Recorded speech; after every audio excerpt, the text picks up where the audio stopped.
Hello all, welcome to screen space. ఈ వీడియోలో take cover 2024 movie review గురించి అయితే తెలుసుకుందాం. రీసెంట్గానే ప్రైమ్ వీడియోలోకి అయితే స్ట్రీమింగ్ వచ్చింది.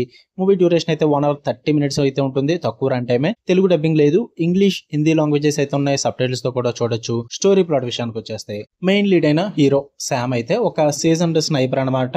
మిషన్స్ అయితే తీసుకుని వర్క్ చేస్తూ ఉంటాడు. తను అండ్ తన స్పాటర్ అయిన కెన్ వీళ్ళిద్దరూ కలిపి ఒక లాస్ట్ అసైన్మెంట్ కి అయితే ఒప్పుకుంటారన్నమాట. అలా ఒక లగ్జరియస్ పెంట్ హౌస్ కి అయితే వెళ్ళడం జరుగుద్ది ఒక పని మీద. అక్కడికి వెళ్ళిన తర్వాత అక్కడైతే ట్రాప్ అయిపోతారు భయ్య. ఆ ట్రాప్ అయిపోయిన అపార్ట్మెంట్ మొత్తం కూడా గ్లాస్ హౌస్ అన్నమాట. సో అందులో వాళ్ళ మీద అటాక్ అయితే చేస్తారు కొంతమంది. దాని తర్వాత ఏం జరిగింది అన్నదే మీరు ఈ మూవీలో చూస్తారు భయ్య. నేనేం మొత్తం చెప్పలేదు, వాళ్ళ ట్రైలర్ లో ఏం చెప్పారు అది చెప్పా. మీకు స్టార్టింగ్ ఈ స్టోరీ ప్లాట్ అంతా ప్రెజెంట్ చేసేస్తారు. దాని తర్వాత ఏం జరిగింది అన్నదే మూవీలో చూడాలి మీరు. ఇక ఈ మూవీ నాకు ఎలా అనిపించింది అంటే, ఫస్ట్ థింగ్స్ ఫస్ట్, కాన్సెప్ట్ అయితే బాగుంది భయ్య. నాకు కొంచెం ఇంట్రెస్టింగ్ అనిపించింది. కొంచెం టెన్షన్ అయితే బిల్డ్ చేశారు కాన్సెప్ట్ వైజ్. బట్ ఎగ్జిక్యూషన్ అయితే అలా లెట్ డౌన్ అయిపోద్ది. చాలా రొటీన్ గా అనిపించింది. నాకైతే అంతగా వర్కౌట్ అవ్వలేదు. బిలో యావరేజ్ అనిపించింది. పాజిటివ్స్ విషయానికి వచ్చేస్తే, చెప్పిన కాన్సెప్ట్ వైజ్ అయితే మీకు ఆ టెన్షన్ ని క్రియేట్ చేస్తారు. క్లవర్ గా యూజ్ చేసుకున్నారని చెప్పాలా సెట్టింగ్ అయితే. అంటే మొత్తం all glass penthouse create చేయడం అదంతా కూడా మీకు ఒక టెన్షన్ అయితే క్రియేట్ చేస్తుంది. చాలా బాగా వర్కౌట్ అయింది అదైతే.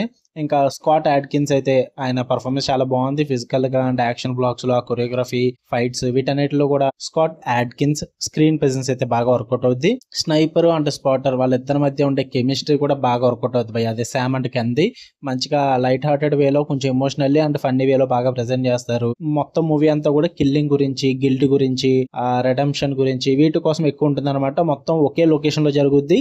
బట్ బోర్ అయితే కొట్టదు. చాలా తక్కువ రన్ టైం వల్ల మీకు త్వరగా కంప్లీట్ అయిపోద్ది. ఇక నెగిటివ్స్ విషయానికి వచ్చేస్తే, ప్రిడిక్టబుల్ స్క్రిప్ట్ అండ్ ప్రిడిక్టబుల్ క్లిచెస్ అంటే అది ఎక్కువగా ప్రతి మూవీలో వాడివి అనమాట. అవి సేమ్ ట్రూప్స్ ఉంటాయి, కొత్తగా ప్రెజెంట్ చేయరు. సో అందువల్ల మీకు ప్రెడిక్టబుల్ గా అనిపిస్తుంది. Like the one last job అంటాం అండ్ బిట్రేయల్, ఇవన్నీ కూడా ఫెమిలియర్ గా ఉంటాయి. అంటే చాలా ట్విస్ట్లు కూడా ఎక్కడ మూవీలో తీసుకొచ్చి పెట్టినట్టు ఉంటుంది తప్ప కొత్తగా ఉండదు. పైగా వీక్ క్యారెక్టర్ మోటివేషన్స్ భయ్య. కిల్లర్స్ పరంగా కానీ, మెయిన్ లీడ్స్ పరంగా కానీ, బిట్రేయల్ చేసిన వాళ్ళ పరంగా కానీ ఆ మోటివేషన్స్ అన్ని కూడా చాలా వీక్ గా ఉంటాయి. చాలా సింపుల్ గా ప్రెజెంట్ చేసేస్తారు.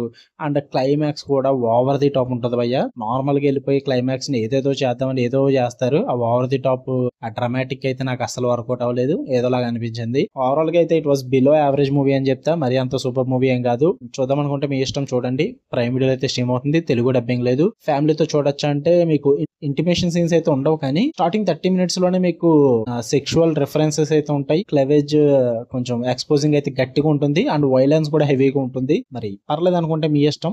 నేను చెప్పాల్సింది చెప్పా. నేనైతే రికమెండ్ చేయను. ఇండివిజువల్ గా చూడమంట. మీకు మీ ఇష్టం భయ్య. మీకు వీడియోస్ లైక్ చేయండి, షేర్ చేయండి, మీ ఒపీనియన్స్ కూడా కామెంట్ చేయండి. ఇలాంటి మరిన్ని ఇంట్రెస్టింగ్ వీడియోస్ కోసం బెల్ ఐకాన్ ఆన్ లో పెట్టుకోండి. ఛానల్ ని సబ్స్క్రైబ్ చేయడం మాత్రం మర్చిపోద్దు. Okay, love you all, bye.